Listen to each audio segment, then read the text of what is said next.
Hey everyone, today I'm really excited to hang out with Richard Stubbs. He's a business neighbor of ours and a friend, a client.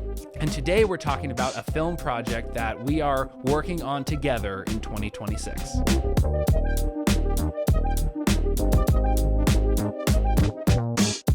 So, my name is Richard Stubbs. I'm a licensed professional counselor here in Southern Oregon, and just like I said, we're the for everyone else, neighbors nearby.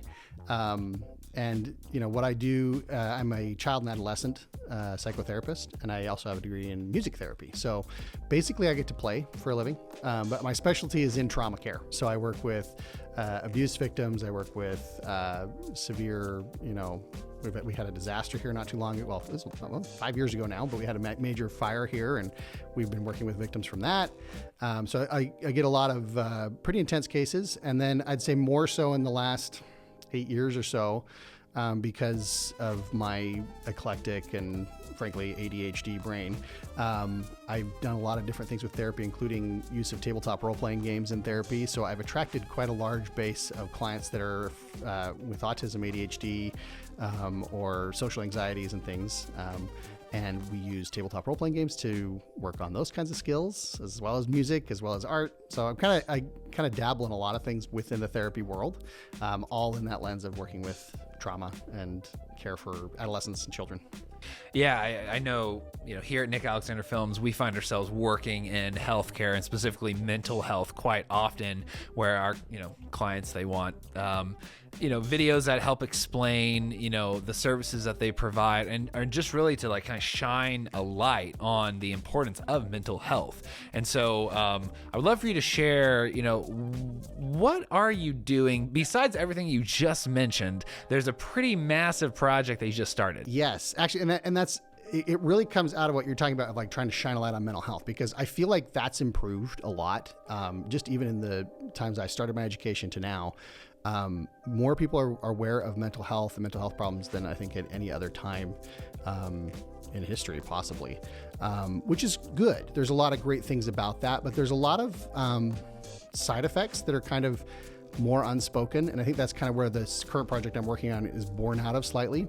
Some of it is born out of the fact that working in trauma care is exhausting, right? Like when I first came into this, I had all the professors in the world saying, I remember, 7 years is like the typical burnout rate for trauma therapists. And because you get secondary trauma, because when you listen to people, what they go through, it affects you.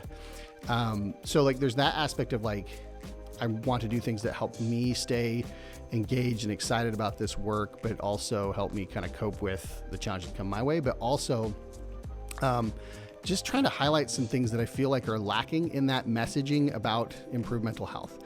I'm a solutions-focused therapist. I look at trying to find answers to problems. I look at things from what we call a humanistic lens. So, are my basic needs met? Do I have my social needs met? Have I achieved things that help me feel proud of myself? And then final step of just what we call self-actualization of I've achieved pinnacle self, which is not necessarily in the humanistic theory of world, permanently possible. You kind of have these peak moments where you have that I am what I meant to be. And so this project is part of that. The project itself, we're going to, or I say we all the time, me. I'm building a boat. It's a 17-foot sailboat, rowboat called the Northeaster Dory, out of a company called Chesapeake Lightcraft that makes kits. And I'm going to take this boat after I build it and take it to the top of the Mississippi. And we're going to sail from the top of the Mississippi all the way down to the Gulf of Mexico. And the question everyone asks is why? And what does that have to do with mental health? And I'm sure that's probably one of your questions on the list, because everyone asks. The main reason is purely because, I need something that grounds me, something that I can feel proud of, something that I feel like is a heritage I can share with my children and myself and with others, to be I can do tough stuff. And I wanted to do something that I haven't done before. I've climbed big mountains. I've done some tough things. That's something I do for self-care. I go climbing all the time. But I wanted something that was way out of my comfort zone this time. I've never done it before, right? So building a huge boat, not a thing I've ever done. And then, sailing and rowing that kind of distance, I've never done before. I've never sailed before. I've rowed a boat, but I've never done sailing. So it's a lot to learn. And I wanted to do this in a way that spoke to building important skills that people need to be more resilient in the world. And resilience is that key.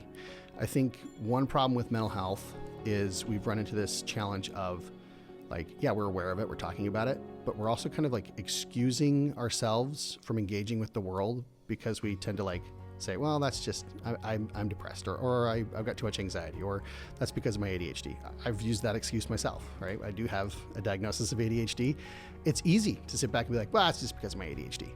When really what we wanted to say is, well, how do I work with that? How do I get around that? So that's where resilience comes in. And that's kind of the purpose of this project, is to toughen ourselves up a little bit. It's incredible, really, the fact that, you know, you've done a lot of these outdoor challenges and journeys and adventures in the past, but this is something that's completely outside of your comfort zone. And of course, you know, you're in that time of your life where, you know, one might say, you know, you are at or about to, you know, have a midlife crisis. Now, what's interesting is, you know, you are building a boat actually right now. So you're building a boat, and you're endeavoring to, you know, boat down the entire Mississippi River, which again is incredible. But the other part of this, I think, is actually even more important, and that is the storytelling that you plan to do along the way. So maybe tell us a little bit about not just the, you know, kind of the physical challenge of navigating the river, for all that entails, but the mental piece. Yeah, and that's a good redirect. I kind of got scattered brain there, but you know, the reality is, you know, as I've thought about doing this project, to make it more meaningful, we thought, you know, my wife and I talked about this a lot, and what we came up to was we need to include other people's stories as well. Like, it's not that interesting to have a therapist build a boat and go down a river. I mean, I literally had someone talk to me about this yesterday and said, is this just an excuse so that you can build a boat? I'm like, maybe. I've never wanted to build a boat. That's not like been on my radar per se. Like the first time I came into that, I thought, oh, that sounds like a cool idea. But what I also want to do in this is we want to invite people to be interviewed by us and to learn what they've dealt with challenge-wise. You know, I can't go around telling everyone what my clients have gone through, right? That's against the law. But I want to invite others to come up and say, here's the experiences I've had, here's the challenges I've faced, and here's how I've gotten through them, or how I am getting through them. Because we're always striving to do better. And I know that I've learned tons from my clients over the years. I am definitely not the expert of my clients. They're the experts of themselves. And I've been very humbled to learn from their experiences and what they do to deal with the challenges. It's affected how I approach my practice. You know, you come in, first-time therapist, bright-eyed and bushy-tailed with all these ideas of how you're going to solve the world's problems. And then you recognize most of what you're going to do really doesn't change the world. It doesn't solve the problem per se. But what I've learned from clients coming in and telling me stories and talking about their experience and the things they're doing to cope with it, I've learned some cool strategies from them. And I hope to glean a lot more from people. So we want to pull people in, have them tell us their story, whatever they feel like that story may be, you know, and then share the experience. I'd love to get them in the boat and do part of the river with them in the boat. Yeah, I think that when you bring more people into the equation, I think those outside looking in, you know, now start to care because they see themselves in the boat. They see themselves, you know, in the storytelling, for which, Nick Alexander Films has a role in this. And so I'd love for you to, even before Nick Alexander Films, you know, we're involved, of course, but at some point, you realize as a musician, as a creative artist, and as a therapist, like, you know, this is a story that you want to document for yourself, for your family, for the community. So what inspired you to turn this from, I want to navigate down the river, I want to, you know, bring people onto the boat, and now I want to make a movie? Right. This is going to be an ironic answer because I didn't want it to be a vanity project. And I know that's ironic because we're making a movie. But the thing is, like, to me, it was like, okay, if I just build a boat and go down the river, what am I proving? I'm proving what I've done before. I can do hard things, but that's not the point of this trip. And I want people to look at this trip and be able to say, I can do hard things, as in the people watching it. Like, they've seen me do it. Like, if this guy can do this, well, maybe I can do it too, right? I'm not a professional adventurer. I don't have, Red Bull, behind my back telling me what to do and how to make a big name for myself. I don't have that kind of athleticism, but I want people to look at and say, okay, here's a guy that maybe he's done a bit more than some of the other people in the world or whatever, or maybe that I've done, but if he can do this, I can do this too. So, in terms of why I approached Nick Alexander Films, I mean, you and I talked about this, 5 months ago? Yeah. A while ago.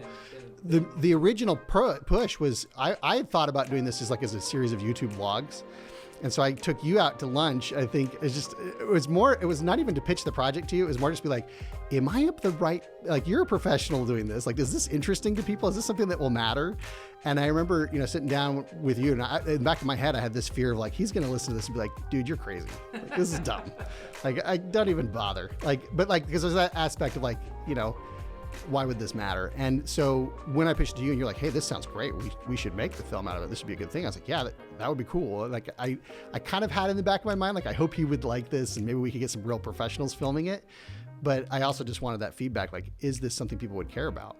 So having that feedback was helpful. But that's the main thing is I want people to watch this and say, hey, that could be me.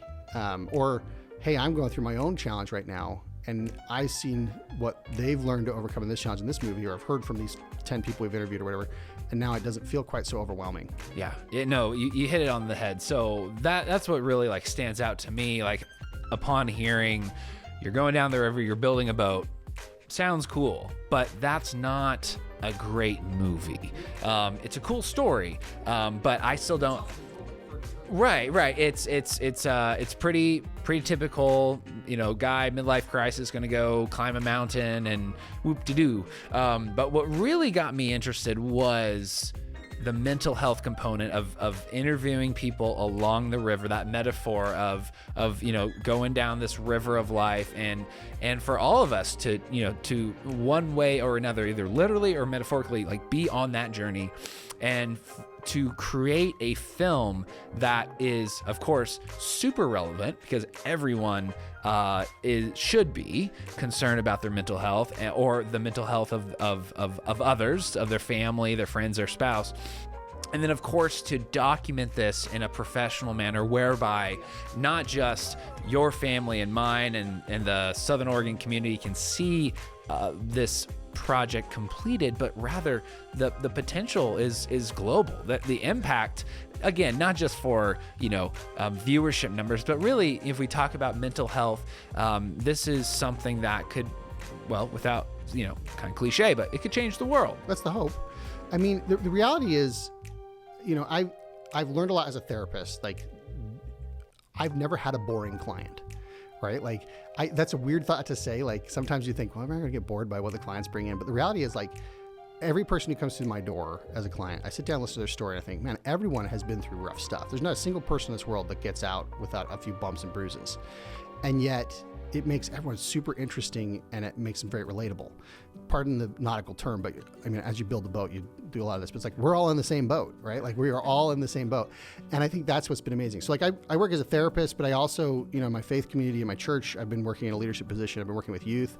And one of the things that has really struck me is all of these young men I work with and young women I work with and adult leaders I work with and whatnot, I've been privileged to be invited into their world a little bit and understand more of what the challenges they're facing may be, whether it's we don't have enough to feed our family this month and then the church can step in and help provide for that, or have the opportunity to teach skills that they just didn't get at home because not both parents are home, or there was challenges that the parents have faced where they just didn't have those skills themselves. And so I've been learning a lot from watching others grow and seeing people blossom out of the most awful circumstances and seeing them become incredible human beings. And I think that's something everyone has the capability of doing, but you can't do it without resilience. You can't do it without being willing to face the struggle a little bit. If I'm always kind of turtle shelling and being like, don't look at me, I've got anxiety, you're not going to move anywhere. And I'm not trying to be dismissive of those feelings. Those are big feelings. Anxiety, depression is a legitimate challenge. My job exists because of these things. However, one thing I always want to tell my clients is I can't do this for you, right? You come in and talk to me as a therapist. The reality is I don't do anything for my clients really, other than give a good sounding board, give them some sound advice where I can and help them sort through their problem. But they have to do all the work. They have to solve the problem themselves. And I think that's the point. of this whole story. Is like, we're building resilience, but we're showing you how to do it. Like, this isn't a self-help. This isn't like a miracle cure where it's like, try our 10-step program and you'll be amazing. Like, that doesn't exist. There are people that will say it exists, but I'll tell you right now, there's no such thing as getting an easy answer. It's hard work, grit, and determination. And I think that's something that I want to show, and I think we'll see as we talk to people about this. And so that's a big part of it. I think that's what I love about the project so far. So we're making this movie. Right now you're building the boat. We're aiming for 2020, summer 2026. What should people know about the film itself? And if they want to get involved, whether they're on the boat or they're financially supporting this project? Yeah, I mean, I'm not a professional athlete. I don't have big sponsors behind me. So obviously I'm funding most of this out of my own pocket right now, which is fine. I'm blessed to have the ability to do a lot of that. I can't do all of it. Like, I'm not going to be able to pay for a film crew, for instance, to be there whole time. So we have to raise funds for this. So if people want to get involved with donations or some sort of financial support, that is welcome. We would love to have that, anything that can help us buy some miles down the river, and that's going to pay for things like getting the film crew out there, getting us fed, because this is not a small journey. It takes about if you really take your time, it can take 90 days if you do the full river. I mean, we're cutting off the wilder bits at the top, just mostly for pragmatics. For about a month. About a month, yeah. So we're a month on the river, and if we can do it in less, we can do it in less. We're not trying to break speed records here, really, but the reality is it's still a big challenge. And so we have to pay for food, we have to pay for housing, we have to pay for the crew to be out there. We have to cover the finishing of the boat. I've got most of that funded already, but we want to be able to make a really good project, and that takes money. It takes funds to do that. So if people want to get involved that way, they can go to my website, www.roleplayandgrow.com/donate. Any amount helps. $1 is great. If 10,000 people give us $1, that's $10,000 in the bank. That's huge. That will get us so far down the river and help us make a really good video. But if you can't donate, that's okay. Like, we want people to be involved too. So like, get on the website, www.roleplayandgrow.com, and go to our contact section and send me a little note that says you want to be involved. We're looking for people who have had experiences that are challenging or tough and have either overcome them or have found good ways to overcome the things they're facing. Obviously, we can't take everyone, but we want to look at, if we get enough people in, we want to look at the best ones we can find that just give us good examples that can apply to a lot of people. We want kind of a diverse cast of voices that have been through a diverse body of experiences, so that we can start to pull out the threads and be like, even with all this kind of differences between you and I, we can find those similarities. We can find how you've dealt with your challenges and start to find that common thread that everyone has, which is, hey, we go through tough stuff. We are all in this together. We can pull together. We can bring more unity and kindness into this world, more empathy, and get through this together. Yeah, that's great. So we talked about, kind of who you are and what you do. The reasons why you want to carry out this massive project of navigating or building a boat, navigating down the Mississippi River from top to bottom. We're making a movie. We're looking for financial support. What are your final thoughts or statements you'd like to share with everyone, just as far as this project and where it is and how people can get involved? I hope anyone who wants to be involved will get involved. We need the financial support. That's true. But honestly, like, just having people give us a cheer, like, hey, you're doing a great job, keep it up, or letting us know in their own little way what they're going through and how they're overcoming it, that's really beneficial to me. That's the main reason I'm doing this project, is to connect with people. So I want that. But final thoughts on this is, there's a lot to learn here. I'm coming into this pretty open-eyed. I don't know what we're going to learn. I don't know what's going to happen. It's entirely possible that we will get on that river and get most of the way down and run out of time. I don't want that to happen, but I have to face that brutal reality, right? Like, I have the hope that in the end we'll triumph and get this accomplished.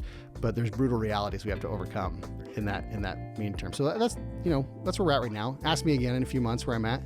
We'll see how I'm feeling. No, it's completely true. I think, a project like this, we get excited and we envision all that it will be, and then the realities hit of, well, how do we actually just practically, prepare? And even the best laid plans might not work. And I'm just speaking purely from a film production standpoint of having done projects around the world in different terrain, weather involved, a short timeline, a space of time to carry out a lot of work, and of course just the stamina and health and excuse me as I cough. But thinking about just the practicalities of doing a film production, but also at the same time you are carrying out this mission of navigating down the river. So there's it's not just that we're filming you, but we're filming you doing some really hard things. Yeah. And I can't take that lightly. It is a tough project. I've never done anything like this before. And the health is a real thing. I've got to get in shape for this. I weigh 220 pounds right now. Right. And not that I have to lose a lot of weight per se, but like I don't have all the endurance muscles that I used to have when I was 17 and climbing Kilimanjaro, or even that I had 4 years ago when I did Shasta. Like I have to get back in shape. And there's some things I've got to learn in that regard, because this is not mountain climbing. This is rowing a boat for thousands of miles every day for 30 days, which I've never done. I think the longest expedition I've been on is about 2 weeks. I mean, just like imagining you there rowing for 30 days, and then the fact that we will be filming you for 30 days just gets me tired thinking about it. Make it more interesting than just 30 days of me just like sweating and wanting to fall over, I'm literally going, after today's work, I'm going back to build the boat. Like, this is in the works. So yeah. That's awesome. All right, guys, thank you so much for watching the video today. Richard, it was a pleasure to just hear your story once again, your why. And that's really what's most important for us here at Nick Alexander Films, is finding stories worth telling. We can't do every video, we can't do every project, but coming across your story and what you're endeavoring to do next year is something that we want to be a part of. So again, in the link below, you'll see the website for the donate page. You can check out the film project, and if you are willing and able, please donate and support us. We really appreciate it.